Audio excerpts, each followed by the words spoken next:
क्या कभी आप लोगों ने ये सोचा है कि बकीनियर रेस को स्लेव क्यों बनाया जाता था? क्या कभी आपने सोचा है कि जो हमारा ब्लैकबेर्ड है वो भी हमारे बकीनियर रेस से बिलोंग करता है? या फिर सबसे बड़ी चीज, क्या आपने कभी ऐसे सोचा है कि हमारा गोंगो नोमी या कह लो हितो नोमी डेविल फ्रूट एग्जिस्ट में आया ही कैसे? तो भाइयों आज इन्हीं चीजों पर बात करेंगे। सबसे पहले कवर करेंगे हम हमारे बकीनियर रेस का ग्रेटेस्ट क्राइम क्या है एंड ये डेविल फ्रूट कैसे पैदा हुए या कहां से टपके। एंड इस वीडियो का थर्ड टॉपिक ब्लैकबीर्ड, इसकी बैक स्टोरी के बारे में भी आज हम ढंग से बात करेंगे। तो इसी के साथ चैनल पर नए हो तो चैनल को सब्सक्राइब, वीडियो को लाइक जरूर कर देना। बिना कोई वक्त गवाए चलो वीडियो को स्टार्ट करते हैं। सबसे पहला टॉपिक जो दोनों ही क्वेश्चन के जवाब दे देगा, ये हितोनोमी डेविल फ्रूट कैसे एग्जिस्टेंस में आया और हमारे बकीनियर रेस का ग्रेटेस्ट क्राइम क्या था, जिसका आंसर बड़ा ही सिंपल सा मालूम होता है अगर आप लोग सारे के सारे डॉट्स को कनेक्ट करना चालू कर दो। सबसे पहले तो हमारे जो बकीनियर रेस यानी कि हमारे कुआं के रेस के जो बंदे थे वो हमारे एक गॉड में बिलीव करते थे। वो गॉड है हमारा और कोई नहीं, द सन गॉड नीका, जिसका सदियों से ये लोग इंतजार कर रहे थे कि भैया वो स्लेवरी से इनको आजाद कराएगा। खैर वो ऐसा कभी भी नहीं करवा पाएगा क्योंकि हमारा कुआं तो टपक गयो। The last person from buccaneer race, जो कि अभी तक ओडा सेंसे ने हमको बताया है, अंत में जाके एक और पर्सनालिटी ऐसी निकलेगी जो बकीनियर रेस से बिलोंग करती है। बट अगेन क्या था ये ग्रेटेस्ट क्राइम कि पूरी रेस को भाई स्लेवरी में ही पैदा होना पड़ा। ये क्राइम है हमारे द नीका डेविल फ्रूट को क्रिएट करना। जैसा कि वैगापंक ने हमको बड़े ही सिंपल भाषा में समझा रखा है कि एक डेविल फ्रूट किसी व्यक्ति का ड्रीम है। एंड जिसको भी भाई डेविल फ्रूट की पूरी हिस्ट्री के बारे में जानना है ये वाली वीडियो देख लेना, इस पे मैंने सब कुछ बता रखा है। जहाँ पर क्वेश्चन ये उठता है कि आखिरकार इन्होंने ये डेविल फ्रूट क्रिएट कैसे करा। भाई सबसे पहले चीज तो ये लोग पैदा ही स्लेवरी में हुए हैं, यानी कि ये पहले भी स्लेव ही थे। जहाँ पे सैटर्न भी ये चीज कंफर्म कर चुका है कि भैया इनकी जो एग्जिस्टेंस है वो सिर्फ स्लेव बनने तक ही सीमित है। यानी कि अगर लोंडा इनकी कास्ट में पैदा होता है, मैं यहाँ पे कास्ट वर्ड यूज कर रहा हूँ, तो बंदा या बंदी गुलाम ही बनेंगे। लाइक ये उनका फ्यूचर है। अब ऐसा क्यों?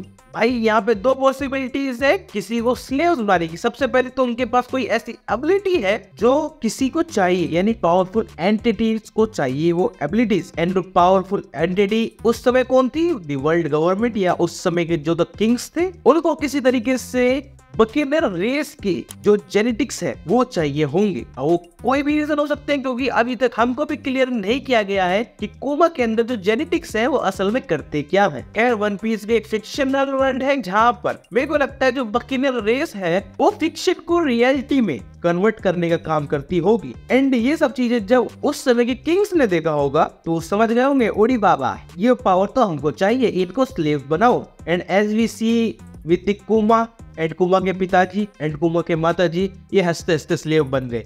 लाइक इन्होंने कोई रिटेलिएट भी नहीं करा। इनके मन बस एक ही चीज थी कि उनका सन गॉड आएगा और इनको बचाएगा। जिसकी कारण से मेरी थ्योरी यहाँ पर यह आती है कि भाई इन लोगों ने the sun god Nika the first devil fruit को क्रिएट करा होगा, जिसके चक्कर में भाई वो वॉइड सेंचुरी वाला बर्बाद हुआ होगा और इनको जिसने बचाया होगा वो हमारा सन गॉड नीका होगा, जिसकी आस में ये आज तक अपनी नजरें टिकाए हुए हैं कि वो लौंडा कब आएगा। बट ये बच ही नहीं पाएंगे क्योंकि ये तो कब के टपक चुके हैं। तो उस समय वॉइड सेंचुरी के अंदर हमारे बकीनियर रेस ने सन गॉड नीका का डेविल फ्रूट क्रिएट कर दिया होगा। एंड एक थ्योरी ये भी बनाई जा रही है कि जो हमारा फर्स्ट जो है वो था वो हमारा बकीनियर रेस से बिलोंग करता था। भाई यहाँ पे ये पॉसिबिलिटी इस स्टोरी के साथ काफी मैच करती है क्योंकि उस समय अगर ये लोग वाकई में ही स्लेव बन चुके थे अपने जेनेटिक्स के कारण, तो इन्हीं में से कोई एक बंदा जिसने कुछ तो ऐसा देखा होगा कि मान के चलो उस समय वैसे भी 21 किंग गोड्स ही थे, लाइक गोड्स की तरह ही ट्रीट करे जाते थे। अब इन गोड्स को हराने के लिए गोड ही चाहिए होगा। एंड उस समय जब जोय बॉय ने ये चीज देखी होगी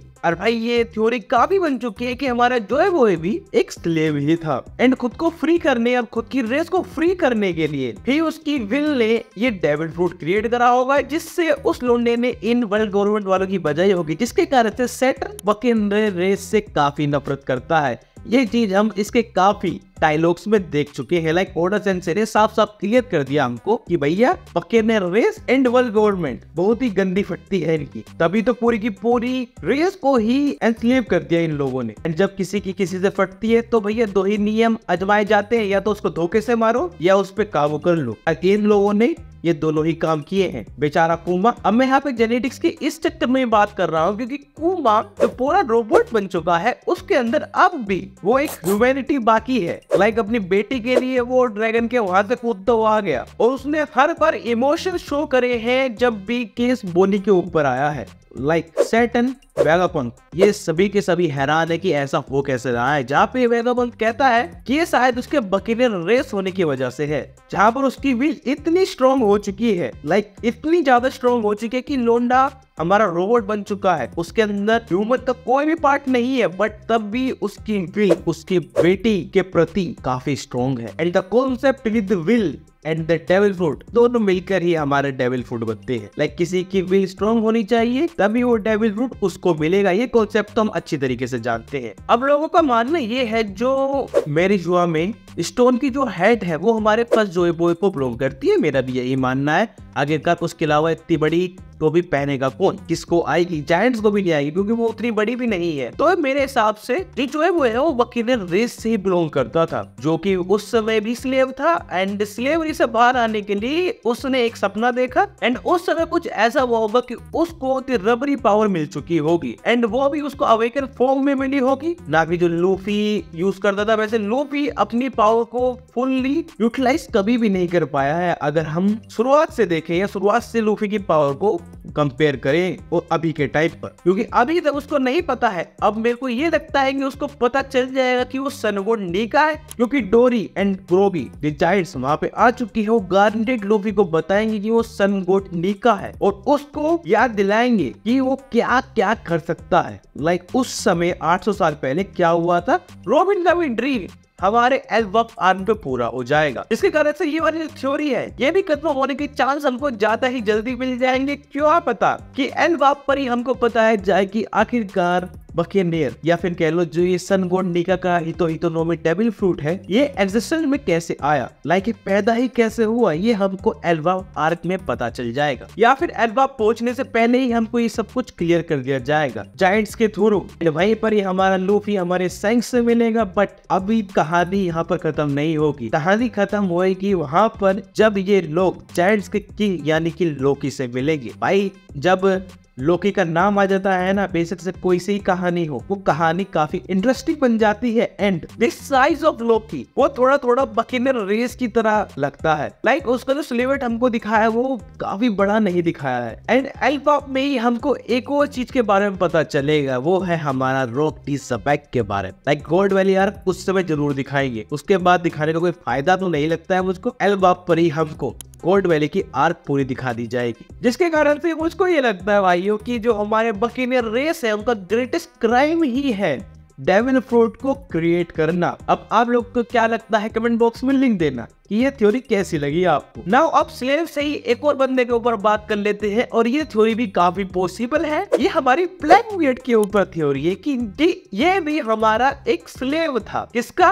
वर्ल्ड गवर्नमेंट का। जहाँ पे हमको याद है कि भैया जो सैंक्स है हमारा वो रोजर को कैसे मिला। अगेन व्हाइट बीयर्ड के क्रू में ब्लैकबीयर्ड कर क्या रहा था, जहाँ पर सेम ही तरीके से जैसे हमारे रोजर को सैंक्स मिला वैसे ही हमारे व्हाइट बीयर्ड को ब्लैक बीयर्ड मिला। नाउ जैसा हमको पूरी स्टोरी वन पीस के अंदर पता है, ये जो ब्लैक बीयर्ड है और जो सैंक्स है दोनों कट्टर दुश्मन है। अब दोनों कट्टर दुश्मन होने का सिर्फ एक ही रीजन हो सकता है कि जो हमारा सैंक्स है वो नोबेलिटी से बिलोंग करता है, और ये चीज हम कंफर्म कर चुके हैं वन पीस कम्युनिटी के अंदर, और ओडा सेंसे भी ये चीज कंफर्म कर चुके हैं कि भाई जो हमारा सैंक्स है वो नोबेलिटी से बिलोंग करता था या करता है। सो वहीं पर ही ब्लैक बीयर्ड का एक स्लेव होना कोई बड़ी बात नहीं होगी। एंड ऑल्सो मैंने स्लेव की बात इसलिए करी क्योंकि ये थ्योरी बनाई जा रही है कि ब्लैक बीयर्ड हमारे बकेनियर रेस से बिलोंग करता है, क्योंकि इसकी जो बॉडी है वो काफी अजीब है। एंड वन पीस के अंदर सिर्फ बकेनियर रेस ही ऐसी है जिनके जेनेटिक्स कुछ ज्यादा ही अजीब है। एंड इसी से ये भी चीज क्लियर हो जाती है कि आखिरकार ब्लैक बीयर्ड वर्ल्ड पे राज क्यों करना चाहता है, उसका मोटिव वर्ल्ड पे राज करने का क्यों है। इस क्वेश्चन का आंसर भी हमको इसी थ्योरी से मिल जाता है, क्योंकि इस समय जिसने वर्ल्ड पे राज कर रखा है वो है हमारी world government, the celestial dragon, and Blackbeard उन्हीं को ही मानना चाहता है। Reason, the gold valley arc में ब्लैकबीड ने अपनी फैमिली को लूज किया था। If you remember this picture, जहां पर ओडा सेंसेई ने ब्लैकबीड को एक मून के साथ दिखाया गया है, एंड मून जैसी ही शेप अभी फिलहाल हमारे साइंस के पिताजी ने रखी हुई है। तो यहाँ पर इन दोनों के बीच दुश्मनी होना लाजिब है कि भैया तेरे पिताजी ने मेरे पिताजी को मारा तो अपन तेरे पिताजी को भी मारेगा और तुझको भी मारेगा, और तूने भी अगर बेटा बेटी करे तो उसको भी मारेगा, यानी कि तेरा पूरा खानदान मैं खत्म करूंगा। And there also one more thing कि भैया हमारे ब्लैकबीड की पर्सनैलिटी ऐसी क्यों है, वो रोक द बैक यानी उसका नाजायज बाप की तरह ही क्यों सोचता है। तो सिंपल सी बात है, उसने रोक द को सनगोन निका के रूप में मिस्टेक कर लिया, यानी गलती से उसको समझ लिया हमारा वो सनगोन निका है। लाइक ये भी अगर बकेनियर रेस से बिलोंग करता है तो इसको भी, इसके डीएनए में भी सनगोन निका के बारे में या उसकी स्टोरियां इसको पता होंगी। एंड करंटली मैंने पिछली वीडियो बनाई है जिसमें मैंने आपको बताया कि ब्लैकबीड को अब एक डेविल फ्रूट की जरूरत है, थर्ड डेविल फ्रूट, और वो हमारा मिथिकल स्पेशल जोन टाइप का डेविल फ्रूट होगा, और वो डेविल फ्रूट हितो नोमी होने वाला है। जिसने वो वीडियो नहीं देखी उस वीडियो को चेकआउट कर सकता है। और कमेंट बॉक्स में आप लोग ये बता सकते हो क्या ब्लैकबीड हमारा स्लेव था या नहीं, क्या वो हमारे साइंस को पीट पाएगा या नहीं, या उसके पिताजी को स्वर्गवासी बना पाएगा या नहीं। ये सब चीजें कमेंट बॉक्स में लिख देना। वीडियो पसंद आई तो वीडियो को लाइक करना, चैनल को सब्सक्राइब करना। Thank you for watching.